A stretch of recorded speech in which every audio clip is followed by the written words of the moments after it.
नमस्कार साथियों, मैं आरपी सिंह और सोनू संगम एक बार फिर से मैं हाजिर हूँ आप लोगों के बीच। तो आज मैं बात करने आया हूँ तिरंगा के ऊपर कुछ।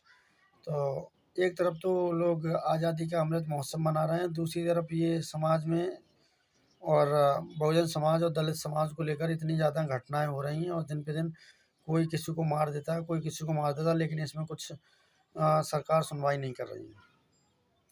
तो मैं आप लोगों से बस ये बात करने के लिए आया हूँ, कुछ बताने आया हूँ, कुछ मेरे सवाल हैं उनको कहने आया हूँ, कुछ हमारी मन की बात है वो बोलने में मैं आया हूँ।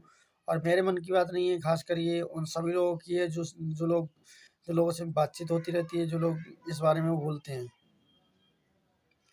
देखिए, ये जो तिरंगा का अमृत महोत्सव, हर घर तिरंगा योजना जो चली है, उसका तिरंगा लगाने से माननीय यशस्वी प्रधानमंत्री जी क्या साबित करना चाहते हैं? हर घर तिरंगा लगने के पश्चात या लगने के बाद जो है देश में इस तिरंगे की क्या औकात रह जाएगी।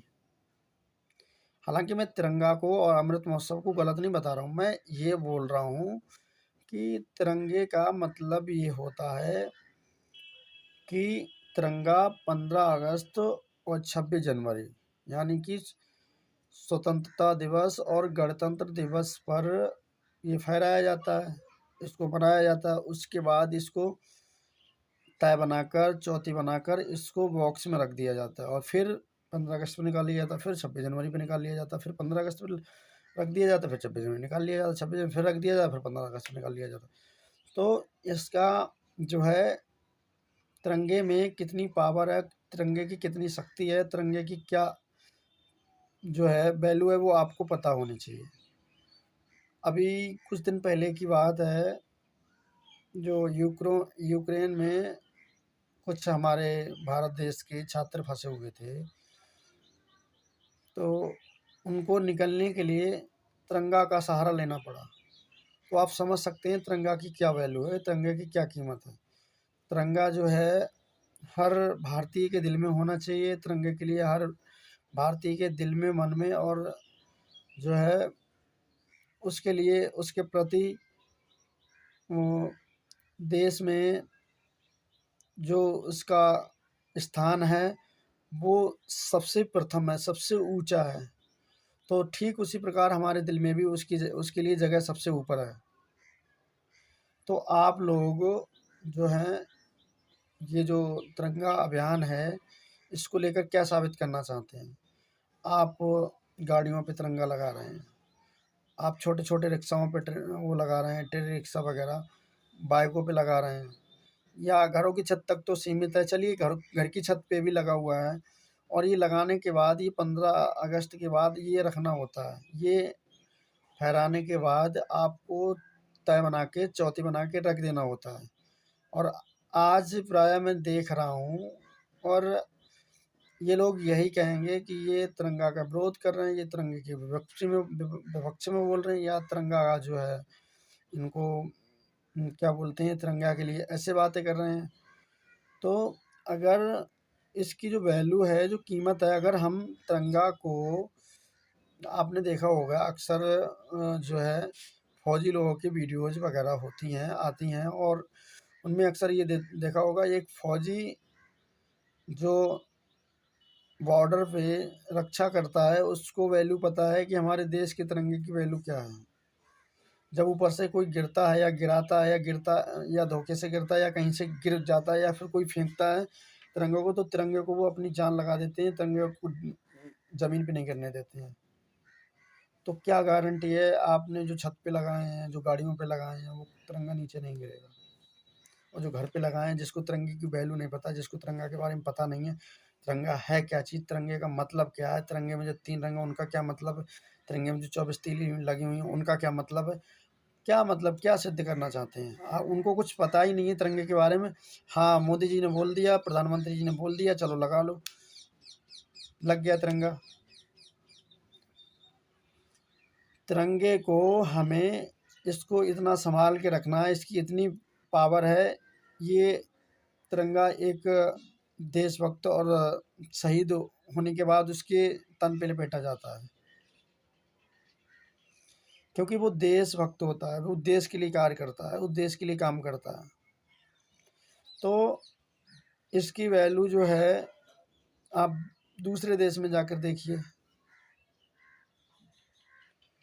हर देश का एक राष्ट्रीय झंडा होता है, हर देश के लिए एक झंडा होता है, और वो झंडे की वैल्यू, देश की वैल्यू उसी से आंकी जाती है कि झंडा जो है वो किस चीज़ का प्रतीक है, झंडे पे क्या है, उसका जो उसमें जो सिंबल बना होता है वो देश का प्रतीक होता है। उसमें जो 24 तीलियां हैं वो अशोक स्तंभ है, और धर्म प्रवर्तन चक्र है। 24 तीलियों का 24 उपदेश दिए थे सिद्धार्थ गौतम बुद्ध ने, तो उनका जो है इसमें लगाया गया है। और जो 3 रंग है, उन तीनों रंगों का भी मतलब है कि देश में सुख, शांति, चैन और जो है भाईचारा, मानवता, बंधुता, इंसानियत और जो है एकता, अखंडता को देश में बनाए रखे। और आप हैं कि तिरंगा को इधर से उधर, मतलब किसी के हाथ, कल की आपने कभी कल्पना की है, आपने दूध की थैली पे, दूध के पैकेट पे उस तिरंगे को, फोटो को दे दिया है। मेरा मानना ये है कि हम तो अखबार पे भी अगर फोटो देख रहे हैं तो उसको भी संभाल के रखते हैं, क्योंकि ये मेरे देश की शान है। तो अगर तिरंगा, वो दूध लोग पी के थैली तो फेंक देंगे कूड़े में, तो उस तिरंगा को नीचे जाएगा तो उसका क्या वैल्यू रहेगी। अब यही जो आप लोगों ने जो तिरंगे लगाए हैं, जो दिए हैं जगह जगह, मैंने कल ही देखा है, हालांकि मैं वीडियो नहीं बना पाया, उस पर फ़ोटो नहीं ले पाया, मैं बस में था, सफ़र कर रहा था, तो उसमें मैं वीडियो नहीं बना पाया। मैंने देखा तिरंगा उल्टा पड़ा हुआ था, और नीचे मतलब लकड़ी उसके ऊपर थी, छत के ऊपर, और लग्गी पे लगा था, बहुत लंबी लकड़ी थी, और वो नीचे गिरा हुआ था। एक तरफ उसका घर घर के पीछे क्या बोलते हैं वो बना हुआ था, खेत, और खेत में धान लगे हुए थे, वो नीचे गड़ा हुआ था, इसीलिए मैं मजबूरन वीडियो बनाना पड़ा। तो अक्सर ये प्रायः यही आता है। और क्या गारंटी है आपकी, ये जो तिरंगा झंडा है, हमारा देश का राष्ट्रीय झंडा है, देश की आन बान शान इसी से है, तो इस झंडे को लेकर जो है, अगर हम आ, किसी को देते हैं, किसी को लगवाते हैं, तो उसकी वैल्यू इसलिए कम होती है ताकि उसकी इज्जत लोगों को नहीं पता होती है, और वो ऐसे ही छोड़ देते हैं, उसको डाल देते हैं, पता नहीं कौन कैसे क्या इस्तेमाल करे उसका। अब गाड़ियों पे दे दिया, उनको यही वैल्यू नहीं पता है, कल के लिए कोई बात हो गई, गाड़ी गंदी हो गई, कोई बात हो गई, तो वो उसका इस्तेमाल भी गलत जगह इस्तेमाल कर सकते हैं। महिलाओं को भी देख लो, महिलाएं भी उसको गलत इस्तेमाल, ऐसे पार्टियों के झंडा जैसे इस्तेमाल किए जाते हैं, मैंने तो देखा है अक्सर पार्टियों के झंडे के लोग क्या करते हैं, कोई नीचे बिछा लेता है, कोई पोंछा बना लेता है, कोई कुछ करता है। तो हमें इस देश के झंडे का गौरव जो है, मान सम्मान है, इसको यहाँ सर पे रखना चाहिए, बढ़ाना चाहिए, ना कि हमें नीचे गिराना चाहिए। ये सिर्फ एक अपमान वाली बात है। ये देश में जो है अमृत महोत्सव तो मनाया जा रहा है, लेकिन देश में अमृत महोत्सव किसका है और किस लिए है। हम झंडा का सम्मान करते हैं, झंडा की इज्जत करते हैं, लेकिन उसके साथ साथ देश में एकता भी होनी चाहिए, भाईचारा भी होना चाहिए, मानवता भी होनी चाहिए। अब राजस्थान को देखो, कितनी मानवता है देश में। एक छोटे से बच्चे स्कूल के टीचर का क्या धर्म होता है कि उसके लिए सभी बच्चे समान हैं, और वो उनसे अगर उसने गलती भी कर भी दी है, तो उस बच्चे को इतना नहीं मारना चाहिए था। और अगर उसने गलती करी, उसने क्या गलती क्या करी थी, उसने पानी गंदा किया या मटका फोड़ दिया या कुछ और किया, तो आपने उसको इतना मारा कि वो बेचारा आज हम लोगों के बीच में इस दुनिया से ही चला गया। शर्म आती है ऐसे लोगों पे जो आज भी बात करते हैं तिरंगा की, और बात करते हैं देश में झंडे की। दिखावा, ये लोग दिखावे वाले हैं, ये लोग दिखावे वाले हैं। देश में जो है अमन चैन है, सुख शांति है, उसको भड़काने की बात करते हैं, देश में दंगा करने की बात करते हैं। आरएसएस के कार्यालय पे मैंने तो नहीं देखा आज तक झंडा फहराया गया हो। तो साथियों, आप सभी लोगों की क्या राय है? आप अपनी-अपनी राय कमेंट बॉक्स में दे सकते हैं, और मेरे से कोई त्रुटि हुई हो तो मैं भी अपनी उस बात को जो है उस पे अमल करूँगा, मुझे बताइएगा। ठीक है जी। आप सभी लोगों को नमस्कार।